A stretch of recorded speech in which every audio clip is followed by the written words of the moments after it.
இந்தியர்களின் இதய குரல் மக்களோசை. மலாக்கா டுரியான் துங்கால் தமிழ் பள்ளியில் வெள்ள பிரச்சினை ஒரு தொடர்கதையா? கனமழை காரணமாக ஏற்பட்ட வெள்ளப்பெருக்கில் டுரியான் துங்கால் தமிழ் பள்ளி மோசமாக பாதிக்கப்பட்டிருக்கிறது. இம்முறை அதிகமான பொருட்கள் உடைமைகள் சேதமடைந்திருக்கின்றன. கனமழை பெய்யும் போதெல்லாம் இப்பள்ளி வெள்ளத்தால் பாதிக்கப்படுவது ஒரு தொடர்கதையாகவே இருக்கிறது. ஆசிரியர்கள், பெற்றோர், தன்னார்வலர்கள் பள்ளியை சுத்தப்படுத்தும் பணியில் ஈடுபட்டுள்ளனர். சிரம்பான் தமான் செனாவாங் பர்டானா பகுதியில் துர்நாற்றம் வீசுவதாக கிடைக்கப்பெற்ற புகாரை தொடர்ந்து நெகிரி செம்பிலான் சுற்றுச்சூழல் துறை உடனடி விசாரணையை மேற்கொண்டிருக்கிறது என்று மாநில அரசு ஆட்சிக்குழு உறுப்பினர் வீரப்பன் சுப்பிரமணியம் கூறினார்.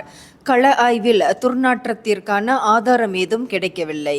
இப்படி ஒரு சம்பவமும் நிகழவில்லை என தெரிய வந்ததாக அவர் குறிப்பிட்டார். பண்டார் தாசேக்கு சுமா பர்னாமில் உள்ள பைடூரி அடுக்குமாடி வீட்டில் தன்னுடைய 6 மாதங்களே நிரம்பிய ஆண் குழந்தையை கொலை செய்ததாக 25 வயது முகமது ஐசால் சாமின் எனும் தந்தை மீது பண்டா பருபாங்கி மஜிஸ்திரேட் நீதிமன்றத்தில் குற்றம் சாட்டப்பட்டது. கொலை வழக்கு உயர்நீதிமன்ற அதிகாரத்திற்கு உட்பட்டது என்பதால் அந்நபரிடமிருந்து ஒப்புதல் வாக்குமூலம் பதிவு செய்யப்படவில்லை. ஆம்புலன்ஸ் வாகனத்திற்கு வழிவிடாத மைவி கார் ஓட்டுநரின் செயலுக்கு பொதுமக்கள் கண்டனம் தெரிவித்து வருகின்றனர்.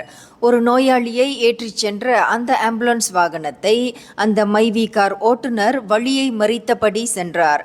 பேராக்கிலிருந்து பினாங்கில் இருக்கும் பந்தாய் மெடிக்கல் சென்டருக்கு நோயாளியை ஏற்றிச் சென்ற போது நிகழ்ந்த இச்சம்பவம் பற்றிய ஒரு வீடியோ பதிவு ஃபேஸ்புக்கில் பகிரப்பட்டு வருகிறது.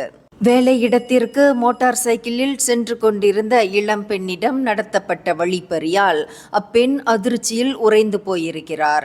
இச்சம்பவம் கிள்ளான் ஜாலான் பெர்சியாரான் ராஜா மூடா மூசாவில் காலை 8:50 மணி அளவில் நிகழ்ந்தது. மோட்டார் சைக்கிளில் பின்தொடர்ந்து வந்த வழிப்பறி கொள்ளையன் இந்த 20 வயது பெண்ணின் கைப்பையை பிடித்து இழுத்ததில் அப்பெண் தடுமாறி நடு சாலையில் விழுந்தார் என்று தென்கிள்ளான் போலீஸ் தலைவர் ஏசிபி சா ஹுய்புங் கூறினார்.